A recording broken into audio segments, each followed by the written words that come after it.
ہے نزول مسیح تو یہ قانون ٹوٹتا ہے، وہ تو پھر مغلوب ہوئے، اور جس قوم کی طرف انہیں بھیجا گیا وہ اپنے کفر کے باوجود نیست و نابود نہیں ہوئی۔ کفر بھی کیسا کفر، اللہ کے جلیل القدر پیغمبر کو کافر انہوں نے کہا، مرتد انہوں نے کہا، جادوگر انہوں نے کہا، اپنی حد تک تو سولی پر چڑھوا کر دم لیا، اور پھر بھی وہ موجود۔ یہ قانون ہے در حقیقت جس کو پورا ہونا ہے۔ صرف یوں کہیے کہ وہ ججمنٹ جو ہے وہ ریزروڈ ہے، اللہ تعالیٰ کے ہاں یہ فیصلے، اللہ کے ہاں یہ مدت کوئی بڑی طویل مدت نہیں، وہ فیصلہ ہوگا، اور اسی رسول کے ہاتھوں یہ ہلاک و برباد ہوں گے بنفس نفیس۔ وہ جو علامہ اقبال نے کہا کہ آنے والے سے مسیح ناصری مقصود ہے، یا مجدد جس میں ہو فرزند مریم کے صفات، یہ جو ہمارے ہاں ایک شوشہ چھوڑا گیا ایک جھوٹی نبوت کے لیے راستہ ہموار کرنے کے لیے، کوئی مسیح نہیں، مسیح ابن مریم، عیسیٰ ابن مریم نازل ہوئے، اور یہ قانون متقاضی ہے انہی کے ہاتھوں، اور احادیث میں اسی کی آپ کو شرح ملتی ہے۔ ان یہودیوں کا آخری انجام جو ہے کیفر کردار کو اس دنیا میں یہ پہنچیں گے حضرت مسیح کے ہاتھوں، اور یہ نقشہ بھی کھینچا گیا ہے کہ ہر پتھر جس کے پیچھے کوئی یہودی چھپے گا وہ پکار کر کہے گا کہ اے روح اللہ، یہ ایک یہودی ہے جو میرے پیچھے چھپا ہوا، اور مقام لد پر دجال اکبر کو حضرت مسیح قتل کریں گے۔ وہی لڈا ہے جہاں ان کا سب سے بڑا ایئر بیس ہے اس وقت، جہاں انور سادات صاحب ابھی اترے تھے جا کر جب یروشلم گئے، لڈا، اور حدیث میں اس کے لیے لفظ لد ہے۔ دجال اکبر وہاں سے بھاگنے کی فکر میں ہوگا اور حضرت مسیح اس کو وہاں قتل کرے۔ بہرحال یہ ایک ضمنی مسئلہ تھا، میں نے چاہا کہ اسی نبوت اور رسالت کی جو بحث آج آئی ہے اس کے حوالے سے اس کو بھی واضح کر دوں۔ اب لوٹیے اصل مضمون کی طرف۔ قافلہ نبوت اور رسالت چلتا رہا، اور میں نے عرض کیا تھا کہ ہمارے نزدیک تاریخ نبوت تاریخ آدمیت ہے، قافلہ انسانیت بھی چل رہا ہے، انسان بھی کچھ منزلیں طے کر رہا ہے۔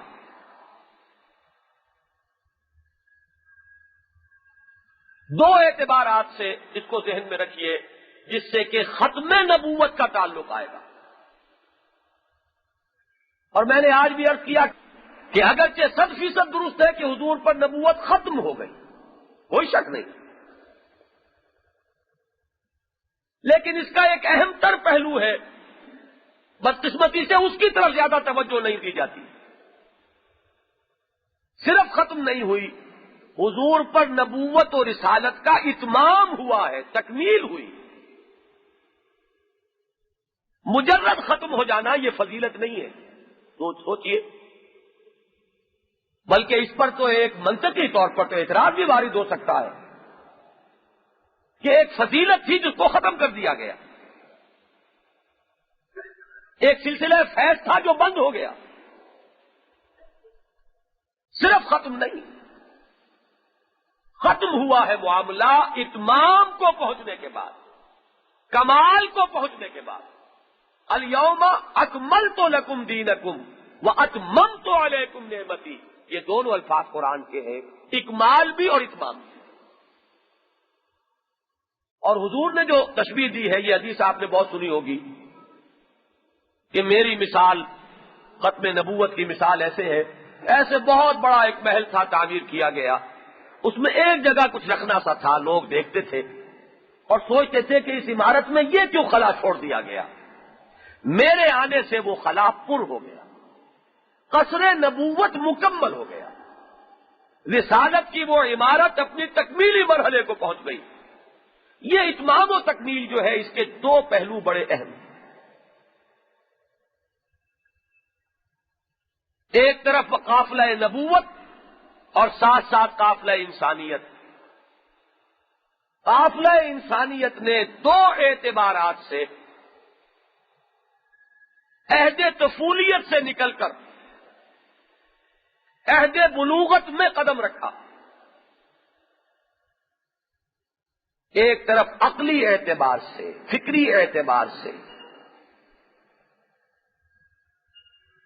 انبیاء کا معاملہ ایک طرف رکھیے، ان کو اللہ جو شعور نبوت جو عطا کرتا ہے وہ ایک ایکسپشنل چیز ہے. بحیثیت مجموعی اس میں کوئی شک نہیں ہے کہ نسل انسانی نے عقل کے ارتقائی مراحل طے کیے.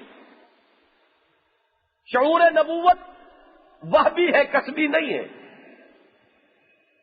وہ بھی چیز اگر حضرت آدم کو ہی اللہ نے پورا شعور عطا کیا تو اس میں کوئی تعجب والی بات نہیں، کوئی نقیض نہیں ہے اس قاعدہ کلیہ سے. بحیثیت مجموعی اس میں کوئی شک نہیں ہے کہ نسل انسانی نے شعور عقلی بلوغ کے لیے منزلیں طے کی ہیں. دوسری طرف انسان نے اجتماعی سفر طے کیا ہے، تمدن کا سفر طے کیا ہے، مل جل کر رہنے کا نظام بنایا ہے، اور اس کے بھی تدریجی مراحل ہیں. سوچ، فکر، عقل، اس کا بھی ارتقائی سفر ہے، اور اجتماعیت، تہذیب، تمدن، اس کا بھی ایک سفر ہے جو قافلہ انسانی طے کر رہا ہے. اور آج سے 1400 برس قبل وہ وقت آیا کہ محمد عربی صلی اللہ علیہ وسلم کی بعثت ہوئی. ایک بڑا اہم سوال یہاں پیدا ہو سکتا ہے، اور آپ کو معلوم ہے کہ سوال پیدا ہوتے ہیں تو علم آگے بڑھتا ہے. سوچ جو ہے ترقی کرتی ہے جب سوال سامنے آئے. کوئی سوال ہی نہ ہو تو فہم میں، قوت نظری میں، قوت فکری میں کوئی ترقی نہ ہوگی. کیا سبب ہے کہ یہ وقت تھا جو منتخب کیا گیا، آخری نبوت، کامل نبوت، آخری رسالت، اس کے لیے آج سے 1400 برس قبل کا وقت کیوں معین؟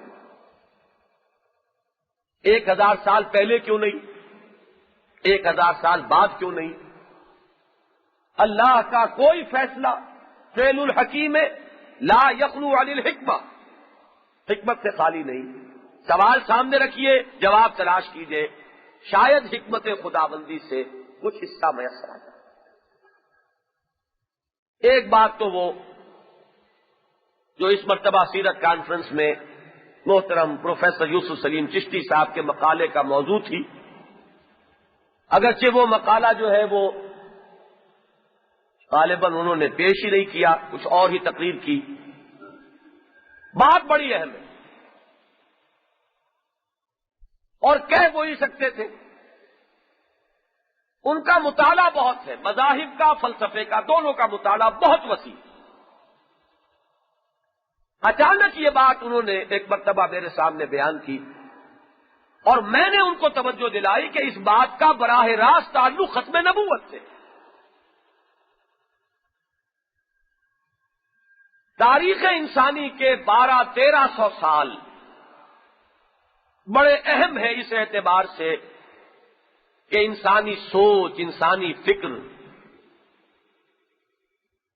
انسان نے حقیقت نفس الامری تک رسائی لیے جو کوشش کی ہے، جو سعی کی ہے، سوچا ہے، غور کیا ہے، جس کے نتیجے میں مذاہب پیدا ہوئے، مکاتب فلسفہ وجود میں آئے، یہ سارا آپ کو نظر آئے گا 600 یا 700 قبل مسیح سے لے کر اور 600 بعد مسیح تک. یونان میں سوچا جا رہا ہے، ہندوستان میں سوچا جا رہا ہے، چین میں سوچا جا رہا ہے، ایران میں سوچا جا رہا ہے. سوچ کے تو یہی مرکز ہے.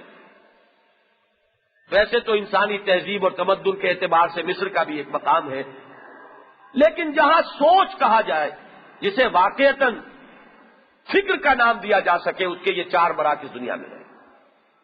یونان ہے، ایران ہے، ہندوستان ہے، چین. مذاہب پیدا ہوئے، فلسفے پیدا ہوئے، ہر اعتبار سے انسان نے سوچ لیا، اور ان کا کہنا یہ ہے اس کے بعد سے کوئی نیا زاویہ نگاہ، کوئی نیا مکتب فکر بالکل وجود میں نہیں آیا۔ یہ جدید جو فلسفی ہے یورپ کی، ویسٹرن فلسفی، یہ سدائے باز گشت ہے، وہی فلسفے ہیں، وہی نظریات ہیں، ان کو دوبارہ انسان جو ہے کھنگال رہا ہے، نئی بوتلوں میں نئے لیبلوں کے ساتھ وہ فلسفے آئے ہیں۔ فلسفہ مکمل ہو چکا تھا جبکہ محمد عربی صلی اللہ علیہ وسلم کی بے ثقل،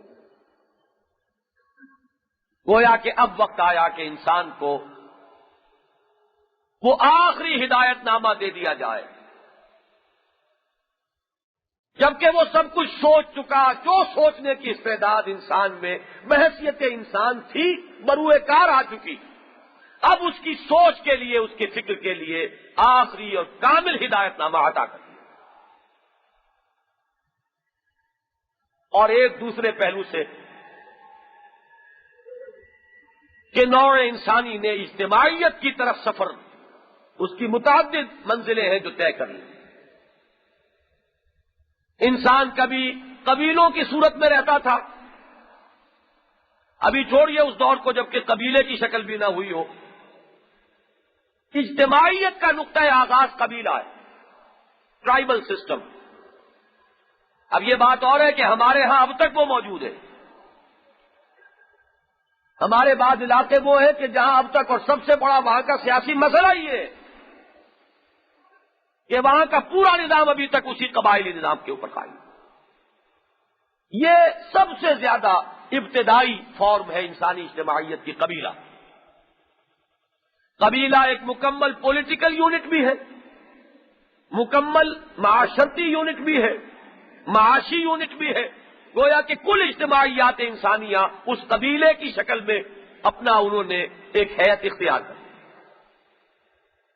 اس سے آگے چلیے، کچھ قبیلوں نے مل جل کر رہنا شروع کیا ایک شہر میں، اور شہری ریاستیں وجود میں آئی۔ یہاں ذرا یہ نقطہ ذہن میں رہے کہ حضور کی بعثت کے وقت مکہ مکرمہ قبیلے کی سطح پر زندگی بسر کر رہا تھا، صرف ایک قبیلہ۔ مدینہ منورہ اس سے اگلے قدم پر تھا، یہ ایک شہری ریاست تھی، 5 قبیلے وہاں آباد تھے، اور ان کے آپس کے معاملات طے تھے، اس کے اصول معین تھے۔ ایک کانسٹیٹیوشن کہہ لیجئے ابتدائی فارم میں، چاہے وہ لکھا ہوا نہ ہو، تو لکھے ہوئے دستور تو اب بھی دنیا میں بڑی بڑی مملکتیں ہیں جن کے نہیں ہیں، لیکن یہ ہے کہ وہ اس اجتماعی سفر میں ایک قدم آگے تھا کہ 5 قبیلے مل جل کر ایک شہری ریاست کی صورت میں زندگی بسر کر رہے ہیں۔ اور جس وقت حضور کی بعثت ہوئی ہے، آپ کو معلوم ہے کہ دنیا میں عظیم مملکتیں اور عظیم سلطنتیں قائم ہو چکی تھیں۔ سلطنت فارس، سلطنت روما، یہ جھولا جھولتی رہتی تھی دونوں سلطنتیں، کبھی اس کو عروج ہوا تو وہ ذرا پیچھے ہٹ گئی۔ یہ مغربی ایشیا جو ہے، شام اور فلسطین اور یہ ترکی کا یہ علاقہ، یہ گویا کہ کبھی ادھر کبھی ادھر۔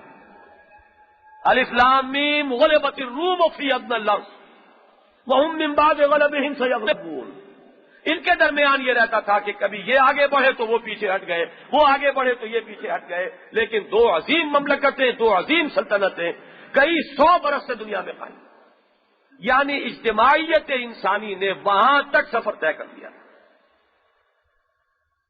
اس کے بعد یہ بات میں عرض کرتا ہوں کہ انسانیت نے صرف ایک قدم آگے اور بڑھایا ہے۔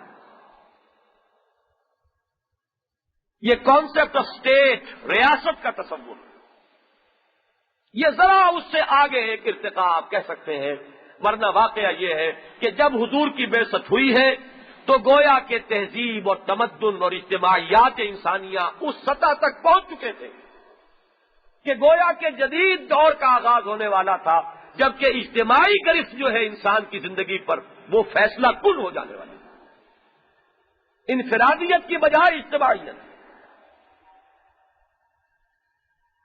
اس وقت بعثت ہوئی ہے محمد الرسول اللہ صلی اللہ علیہ وسلم۔ اب اس میں وہی اتمام حجت جو رسالت کا اصل بنیادی مقصد ہے، وہی شہادت علی الناس جس کے لیے تمام رسول مبعوث ہوئے، بنیادی طور پر حضور کا مقصد بعثت بھی وہی، لیکن یہ کہ ڈائمینشنز اس کی اب بدل گئی ہیں۔ انسان نے عہد طفولیت سے قدم نکال کر بلوغت اور پختگی کی عمر میں قدم رکھا ہے۔ قافلہ انسانیت وہ ابتدائی منزلیں طے کر کے اب اس دور جدید کے اندر قدم رکھ رہا ہے۔